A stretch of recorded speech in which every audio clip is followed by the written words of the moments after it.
Para ibu dan bapak, suster, bruder, kaum muda, remaja, dan anak-anak yang terkasih di dalam Tuhan. Seperti pada tahun yang lalu, pada tahun ini kita memasuki masa Prapaskah, masih dalam keadaan prihatin yang mendalam, karena wabah virus corona yang melanda dan mengguncang segala segi dan sendi hidup kita manusia. Kita kenang dalam kasih saudari-saudara kita yang telah mendahului kita menghadap Tuhan. Semoga Allah dalam kerahimannya yang tanpa batas menerima mereka dalam kebahagiaan abadi. Kita doakan saudari-saudara kita yang sedang sakit, semoga Tuhan berkenan menganugerahkan kesembuhan sebagaimana diharapkan. Kita juga berdoa bagi para dokter, perawat, semua petugas kesehatan, dan semua saja termasuk para relawan yang dalam peran berbeda-beda menjalankan tanggung jawab mereka dengan rela mengambil risiko yang tidak kecil bagi mereka sendiri dan keluarga mereka. Kita berdoa bagi para pemimpin masyarakat dan bangsa kita yang terus mencari jalan untuk meringankan beban-beban hidup dan mencari jalan keluar dari keadaan yang sangat kompleks ini. Saudari-saudaraku yang terkasih, seperti apapun beratnya kenyataan yang harus kita hadapi, kita tetap yakin bahwa Allah adalah kasih. Wabah ini bukan hukuman Allah akibat dosa-dosa manusia, melainkan salah satu tanda zaman yang dahsyat di antara tanda-tanda zaman yang lain yang mesti kita cari dan temukan hikmatnya dalam kacamata iman. Inilah pesan Paus Fransiskus ketika wabah ini mulai menyebar pada bulan Maret tahun 2020. Pesan itu diungkapkan di dalam bentuk doa. Tuhan, Engkau mengundang kami untuk memahami masa yang berat ini sebagai saat untuk memilih. Masa berat ini bukanlah hukuman yang datang darimu, tetapi adalah saat yang menentukan bagi kami. Saat bagi kami untuk memilih mana yang sungguh berarti di dalam hidup ini dan mana yang akan lewat. Saat untuk membedakan mana yang sungguh penting dan mana yang tidak penting. Ini adalah saat bagi kami untuk kembali ke jalur hidup kami yang benar dalam hubungan kami dengan dikau ya Tuhan dan dengan sesama kami. Kita semua tahu memilih yang benar dan baik bukanlah hal yang mudah. Kecenderungan kita adalah memilih yang mudah dan menyenangkan. Prapaskah adalah masa yang disediakan oleh gereja sebagai waktu istimewa bagi kita semua untuk melatih diri agar memilih yang baik dan benar menjadi watak kita. Watak seperti itulah yang ditegaskan oleh Rasul Paulus dalam suratnya yang tadi kita dengarkan. Jika engkau makan dan minum, atau jika engkau melakukan sesuatu yang lain, lakukanlah semuanya itu demi kemuliaan Allah.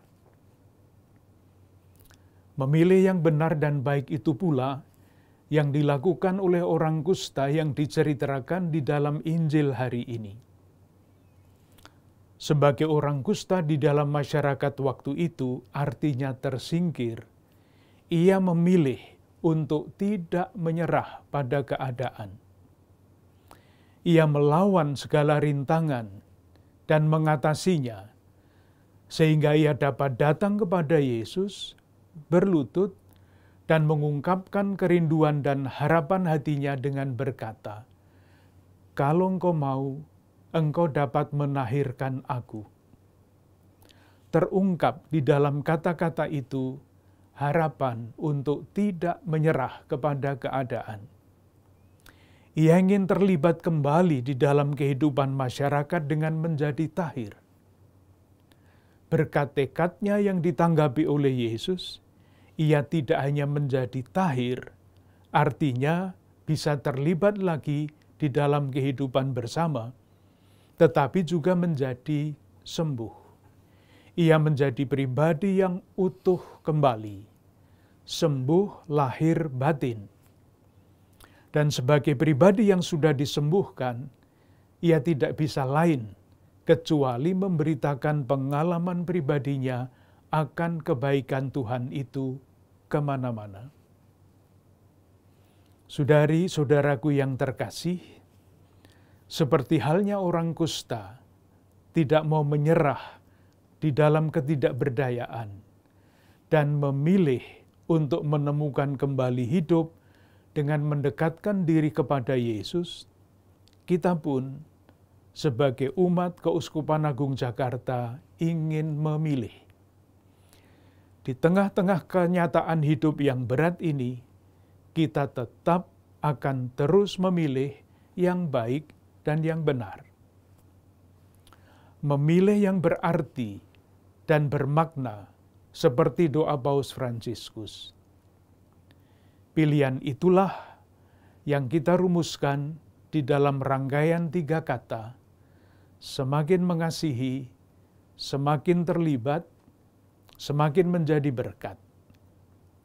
Semoga rangkaian 3 kata ini bukan sekedar semboyan yang bagus, tetapi menjadi pedoman bagi kita semua untuk melangkah maju sebagai pengikut Kristus.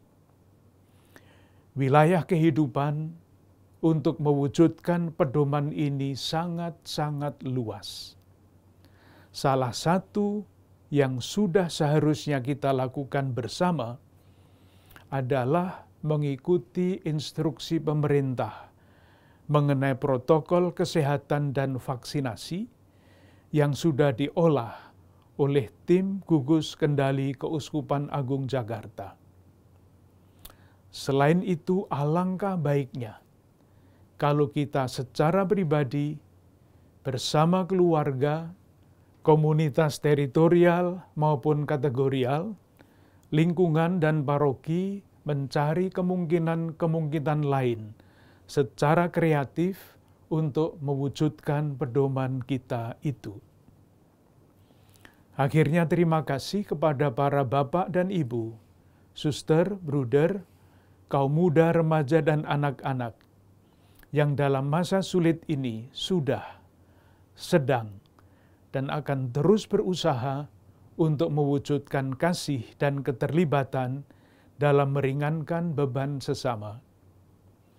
Semoga dengan demikian hidup kita, keluarga dan komunitas kita menjadi pujian yang semakin besar bagi kemuliaan Tuhan, semakin menjadi berkat bagi sesama, dan semakin bermakna bagi diri kita, keluarga, dan komunitas kita. Salam sehat, berlimpah berkat untuk kita semua, untuk keluarga-keluarga dan komunitas kita.